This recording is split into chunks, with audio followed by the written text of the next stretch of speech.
स्वागत है आपका। आज हम एक नया निबंध लेके आए हैं। हमने पहला निबंध जो है करंट अफेयर पे ऑपरेशन सिंदूर को दिया जिसे आप लोगों ने बहुत प्यार दिया। काफ़ी अच्छा रिस्पॉन्स मिला। उसके संदर्भ में आज एक करंट अफेयर का दूसरा टॉपिक है अमेरिका ट्रेड वार। इसको लेकर निबंध आए हैं। ध्यान रखेंगे इस निबंध को समझने से पहले इसके कुछ मूलभूत कारणों को समझ सकते हैं। पर देखिए पहले कारण में आप ये मान सकते हैं कि अमेरिका भारत के एग्रीकल्चर मार्केट में घुसना चाहता है, जिसे भारत सरकार ने पूरी तरह बैन कर दिया कि वो इजाज़त नहीं दिया। तो ये टैरिफ का पहला कारण रहा। दूसरा ये है कि जो रसिया यूक्रेन में जो तनाव हो रहा है, उसमें अमेरिका का तर्क ये है कि रूस से तेल खरीद रहा है भारत और जिससे रूस को फ़ायदा हो रहा है। इस वजह से उसने टैरिफ लगा दिया। तो ये दूसरा कारण है।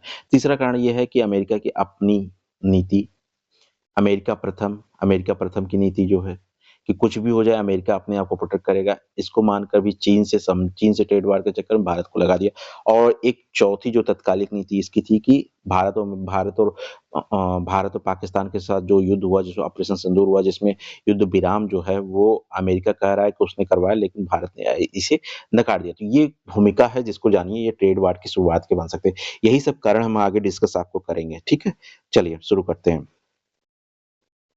अब इसकी भूमिका हो गई। अब हम लोग आगे चलते हैं। 1 मिनट। ठीक है। हाँ, ठीक। 1, 4, 5। हाँ, ठीक। अब हम लोग शुरुआत करते हैं, ध्यान रखिएगा।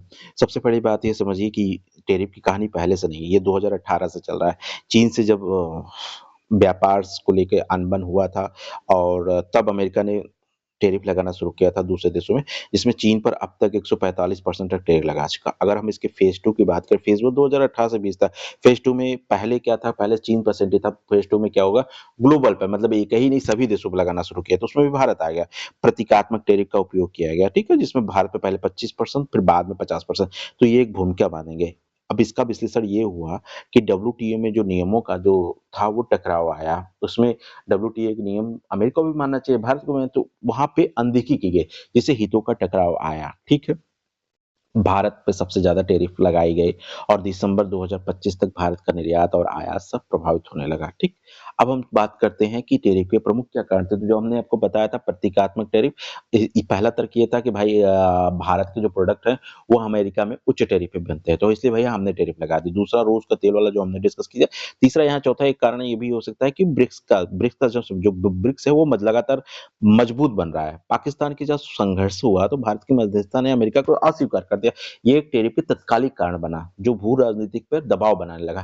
तो ये इसका एक ट्रेड वार का एक भूमिका बांध के आप ये कारण लिख सकते हैं। दूसरी चीज़, आप आर्थिक प्रभाव क्या हो, अब जब आर्थिक टैरिफ लगेगा तो प्रभाव भी होगा। हमारा जो निर्यात है जो अमेरिका के साथ 86-87 बिलियन का, वो प्रभाव हुआ। भाई टैरिफ लगा तो मूल्य प्रभावित होगा, माँग प्रभावित होगा, निर्यात प्रभावित होगा, रोजगार घटेगा और जीडीपी प्रभावित होगा। देखा जाए, अगर इसके आकलन आप ये लिखना चाहते हैं तो आप बता सकते हैं जीडीपी पर 0.4% 10 जीडीपी 0.4% का इसका प्रभाव देखने को मिलेगा। वहीं निर्यात में थोड़ी वृद्धि आपको देखने को मिलेगी। लेकिन अब टैरिफ लगा है, परिवर्तन आया है, तो कुछ सकारात्मक भी चीज़ होगी और कुछ नकारात्मक भी चीज़ होगी। निबंध में हम इस बात को करेंगे, तब निबंध में तार्किकता आएगी। चलिए, अब देखते हैं कि वो कौन-कौन से सेक्टर हैं जो प्रभावशील रहे। तो सबसे पहली बात ध्यान रखिएगा, इसमें टेक्सटाइल का सेक्टर, ज्वेलरी-वुलरी का जो है वो प्रभावित हुआ, इंजीनियरिंग उद्योग हुआ और जो है इसमें फार्मास्यूटिकल, गारमेंट्स, ये सब चीज़ें क्या हुई? ये सब चीज़ें प्रभावित हुई, ठीक है? अगर बात करें जोखिम की, तो सबसे ज़्यादा जोखिम वाला जो क्षेत्र था, जहाँ सबसे ज़्यादा टैरिफ का असर हुआ, वो हुआ आपका टेक्सटाइल पर। ज्वेलरी उद्योग जो होते हैं, वहाँ पे इस पे ज़्यादा उसमें छोटे निर्यातक जितने भी हैं, उनके ऊपर आर्थिक बोझ जो है बढ़ गया, ठीक है? वहीं एसएमई के जो क्षेत्र थे, वहाँ रोज़गार प्रभावित होने लगे, क्योंकि उत्पादन लागत में वृद्धि होगी, तो क्या होगा? जो हमारा कॉम्पिटिशन होगा वो गिरेगा। अच्छा, इस टैरिफ के बाद कुछ छूट भी प्राप्त हुआ जो और लोगों के लिए फ़ायदेमंद करके, जैसे फ़ार्मा और इलेक्ट्रॉनिक को इससे दूर रखा गया, ठीक है? रणनीतिक आपूर्ति श्रृंखला में भारत, एप्पल जैसी कंपनियों ने अपना निवेश को बढ़ाने का प्रयास किया। तो ये मैन्युफैक्चरिंग सेक्टर में थोड़ा-सा अच्छा काम किया। ठीक है। अब भाई आपने टैरिफ तो लगा लिया, भारत अब इस पे क्या करेगा? भारत अपना कुछ डिसीज़न लेगा। तो भारत ने क्या किया? भारत ने अपनी निर्यात प्रोत्साहन कार्यक्रम करने गया। भारत ने अपनी गति शक्ति योजना की जो कार्यक्रम है, उस पे थोड़ा ध्यान देना स्टार्ट किया। भारत ने यूरोपीय यूनियन, यूके, ओमान से फ्री ट्रेड समझौते शुरू करना शुरू किया। भाई आप हमारे लिए एक रास्ते बंद करोगे तो दूसरा रास्ता तो भारत खोलेगा ही ना। यूरोप से, एशियन से, अलग-अलग मार्केट से हमारी चीन से नज़दीकता बढ़ने लगी। इससे हमारा निर्यात क्या हुआ? बढ़ गया। तो टैरिफ तो उधर लगा, लेकिन भारत का निर्यात इससे क्या हो गया? बढ़ गया। हमें विविधीकरण खोजना होगा। हमें एक मार्केट नहीं, हमें विश्व के अलग-अलग मार्केट लोगों से संपर्क करना होगा। तो ये चीज़ देखने को मिली भारत में। अमेरिका पे निर्भरता कम करना होगा, स्वायत्ता को बढ़ाना होगा। ध्यान रखिए, इस टॉपिक को पूरा इम्पोर्टेंस देंगे कि पहले निबंध हमने लिखा ट्रेड वार के बारे में जाना, कारण क्या है वो लगाया, फिर कैसे फेज़ 1 था, कैसे फेज़ 2 था वो हमने चर्चा किया। फिर उसपे टैरिफ जो लगा दिया कैसे, कितना लगाया, फिर भारत क्या प्रतिक्रिया करेगा, ये हमने निबंध को बाँध के रखा हुआ है। अब हम अगले विषय पे चलते हैं। अब हमारे ऊपर जो संकट आया है, उसका हम कूटनीतिक कैसे इलाज करेंगे, कैसे उसका प्रभाव होगा, वो हम थोड़ा देखेंगे। बात करें अगर अगस्त में 50% टैरिफ तो लगा दिया गया, लेकिन क्या हुआ? भारत पर इसका बहुत बुरा प्रभाव पड़ा। भारत-पाकिस्तान के संघर्ष का जो दावा था, वो भी भारत ने अस्वीकार कर दिया कि ट्रंप ने कोई मध्यस्थता की थी, ठीक है? वहीं ट्रंप ने भारत की अर्थव्यवस्था को मृत अर्थव्यवस्था करके संबोधित कर दिया कि पाकिस्तान की इसकी मृत अवस्था है। सोचिए, इतना सब कुछ हो गया। अब क्या होगा?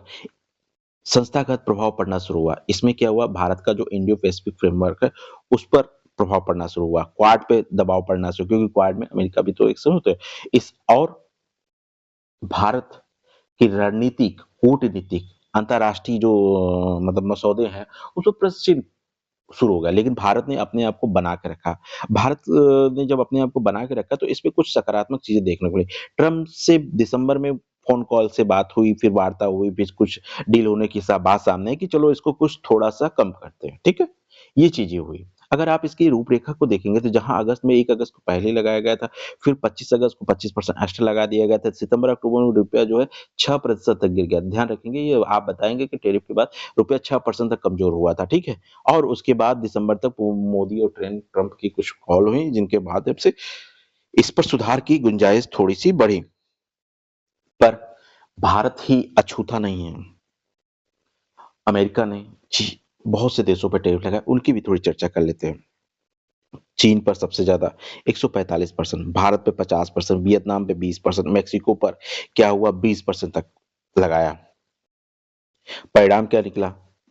मजबूत परिणाम निकला। उसमें क्या हुआ? चीन उसके मुकाबले चीन की इकॉनमी पहले से अच्छी है, उसके पास कंज़र्वेटिव है। तो इसमें क्या हुआ?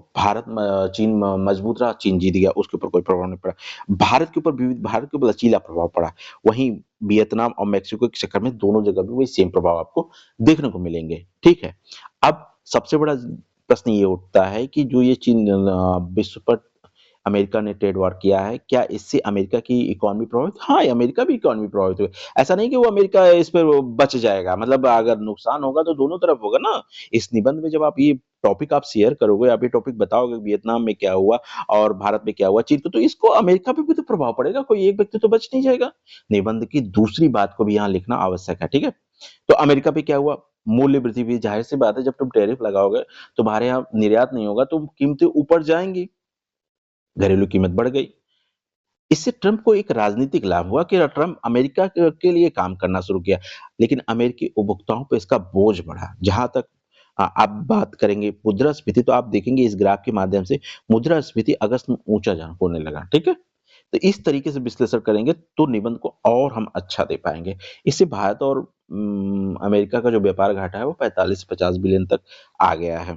अब समझने वाली बात है, इस टैरिफ के बाद जो अमेरिका का जो राजस्व वृद्धि है, वो 200 बिलियन था, क्योंकि भाई उसे पैसा तो खर्च करना नहीं पड़ा, उसको कहीं न कहीं से पैसा तो मिलना ही पड़ा, ठीक।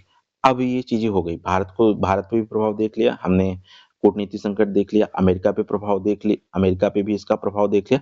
अब 2 चीज़ें हो जाती, एक सकारात्मक, एक नकारात्मक। भारत के लिए सकारात्मक क्या हुआ? भारत अब पहले से चौकन्ना हो गया। भारत भारत अब पहले से चौकन्ना हो गया। हाल ही में ब्रिक्स देशों ने मिलके अपने आप को मजबूत करना शुरू किया कि भविष्य में ऐसी कोई संकट ना आए। ब्रिक्स अपना डॉलर डॉलर मतलब क्या सॉरी ब्रिक्स अपना मुद्रा निकालने वाला है, जिससे अमेरिका का जो डॉलर है वो कमज़ोर हो जाएगा। इस पर बात अब आगे बढ़ना स्टार्ट हो गई है। भारत में विनिर्माण उद्योग की शिफ्टिंग होने से सेमीकंडक्टर में निवेश तेज़ी से हो गया। चीन से हमारी सॉरी नज़दीकियाँ बढ़ी और विनिर्माण जो चीन की तरफ था, वो अब भारत की तरफ शिफ्ट होना शुरू हो गया।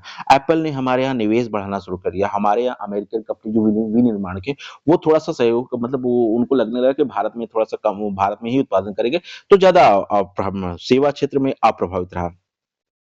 आईटी सेवा पे टैरिफ का कोई बहुत ज़्यादा असर नहीं हुआ, घरेलू सुधार हुआ, ठीक है? डिजिटल अर्थव्यवस्था बढ़ा और विदेशी निवेश इससे बढ़ा। झटका क्या लगा? झटका हमको ये लगा कि हमसे इसे सीखने को मिला कि हम पूरी तरह अमेरिका पे निर्भर नहीं रह सकते, हमें और भी मार्केट खोलनी है, अब और भी मार्केट की तरफ ध्यान देना है, ठीक है? तो ये इसके सकारात्मक प्रभाव हैं। नकारात्मक प्रभाव नकारात्मक प्रभाव में आप लिखेंगे कि 6% तक हमारा डॉलर सॉरी रुपया गिर गया, ठीक है? रिकॉर्ड निचले स्तर पे चला गया, आयात महँगा हो गया, मुद्रास्फीति लगातार रूप देख रहे हैं आप मुद्रास्फीति बढ़ गई और विदेशी भंडार पर दबाव पड़ने लगा, ठीक है? तो ज़ाहिर-सी बात है जब इतनी चीज़ें हो तो भारतीय जो निवेशक हैं, भारतीय उद्योग उत्पादनकर्ता उनको संरक्षण देने के लिए भारत सरकार पर दबाव तो बढ़ना ही बढ़ना था। ऐसी अस्थिरता ये निकली कि जो हमारे एफपीआई हैं, जो शेयर मार्केट में जो एफआईएफडी है, वो बाहर निकलने लगे। शेयर मार्केट में उतार-चढ़ाव आने लगा और जो हमारे बॉन्ड हैं, उनमें थोड़ा-सा मजबूती कम देखने को मिली। इस प्रकार के कुछ नकारात्मक प्रभाव देखने को मिले। लेकिन इन्हीं नकारात्मक और कुछ सकारात्मक प्रभाव देखने को देखे गए हैं, जिन्हें आप निबंध में कोट करेंगे, तब जाके ये निबंध और तार्किक होगा। ठीक? अब एक छोटा-सा निष्कर्ष लिख देंगे। वर्तमान स्थिति जब मैं निबंध बता रहा हूँ तो 19 दिसंबर तक का हमने कंक्लूड किया है इसमें। पूरा जो भी डेटा हमने दिया है वो अपडेटेड डेटा दिया है, कोई पुराना डेटा नहीं दिया है। तो 19 दिसंबर तक की ये स्थिति है कि भारत में 50% अभी भी जारी है, ठीक है? दिल्ली पे प्रतिनिधिमंडल के हिसाब से बात हो रही है, अमेरिका को व्यापार प्रतिनिधि द्विदिवसीय यात्रा पे आए हैं और रूस पर जो है छूट की बात अभी लगातार हो रही है। समझौते कुछ होने हैं, जैसे 2026 का आंशिक रोलबैक समझौता होना है, कृषि आयात खोलने से भारत ने इनकार कर दिया है, 25% तक टैरिफ लाने की कम करने की बात चल रही है, तो कुछ सकारात्मक चीज़ें देखने को मिली है। उस अमेरिका को भी लगने लगा कि हम ऐसे नहीं रह सकते कि सबको साथ लेके तो चलना ही पड़ेगा। अमेरिका प्रथम सही है, लेकिन भारत प्रथम भी होना पड़ेगा। कुल मिला के भारत को भविष्य के लिए 2025 तक सर्वोत्तम समझौता कर लें तो सही है। आंशिक राहत थोड़ी-सी मिली है और लंबित टैरिफ के संकट जो है अभी इसके प्रभाव दूर तक देखने को मिलेंगे। कुछ ऐसे सकारात्मक और नकारात्मक बातों के साथ हम निबंध की समाप्ति आपको ये निबंध कैसा लगा? ये ज़रूर हमें बताइएगा। हमें आपके सुझाव का इंतज़ार रहेगा।